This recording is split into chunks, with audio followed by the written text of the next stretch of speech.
Spider man brand new trailer అయితే వచ్చింది. Trailer చూసిన తర్వాత ట్రైలర్ లో చాలా జరుగుతున్నాయి, అసలు ఒక్క పాయింట్ కూడా అర్థం కావట్లేదు. పచ్చిగా చెప్పాలంటే ఎండ్ గేమ్స్ తర్వాత ప్రతి ఒక్కరు కూడా మార్వల్స్ మీద ఇంట్రెస్ట్ అయితే చాలా వరకు తగ్గింది. ఎండ్ గేమ్ తర్వాత వచ్చిన సినిమాలు చాలా వరకు కూడా జనాల్ని, ఆడియన్స్ ని నిరాశపరుస్తూనే ఉన్నాయి. కాకపోతే ఒక్క స్పైడర్ మ్యాన్ మూవీస్ తప్పితే, spider man far from home spider man దాదాపు $1.1 బిలియన్ అయితే కలెక్ట్ అయితే చేసింది వరల్డ్ వైడ్ గా. అప్పటి వరకు ప్రతి ఒక్క మార్వల్స్ మూవీ 400, 500, 600 మిలియన్స్ దగ్గర ఉంటే స్పైడర్ మ్యాన్ మళ్ళీ వచ్చి ఎండ్ గేమ్స్ తర్వాత 1.1 బిలియన్ కలెక్ట్ చేసి మళ్ళీ ఒక వైబ్ అయితే తీసుకోవాల్సి వచ్చింది. ఎప్పుడైతే ఈ స్పేస్ 4 మల్టీవర్సెస్ స్టార్ట్ అయ్యిందో మొత్తం మార్వల్స్ మూవీస్ మీద ఇంట్రెస్ట్ తగ్గింది చాలా వరకు ఆడియన్స్ కి. దాని తర్వాత ఒక్క మూవీ కూడా 1 బిలియన్ కలెక్ట్ అయితే చేయలేదు. అప్పుడు మళ్ళీ స్పైడర్ మ్యాన్ రావాల్సి వచ్చింది. Spider man no way home దాదాపు 1 మిలియన్ పైకి అయితే కలెక్ట్ అయితే చేసింది, 1.9 బిలియన్స్. ఇప్పుడు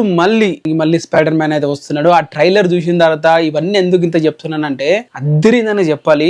అసలు చాలా వరకు స్టోరీ ఏం రివీల్ చేయకుండా చాలా సస్పెన్స్ అయితే మనకైతే చూపించారు. ఇప్పుడు ఈ స్పైడర్ బ్రాండ్ న్యూ డే చాలా అయిపోతే తీసుకుని అయితే వచ్చింది నాకైతే. మరి ఎంతమంది థియేటర్ లో చూడడానికి రెడీగా అయితే ఉన్నారు. మరి ఈ మూవీతో 2.5 బిలియన్స్ కలెక్ట్ చేయాలి స్పైడర్ మ్యాన్ మూవీ అని చెప్పి అయితే కోరుకుంటున్నా. మరి మీరేమంటారు కింద కామెంట్ అయితే చేయండి. కొత్తగా వీడియో చూస్తే ఛానల్ ని సబ్స్క్రైబ్ అయితే చేయండి.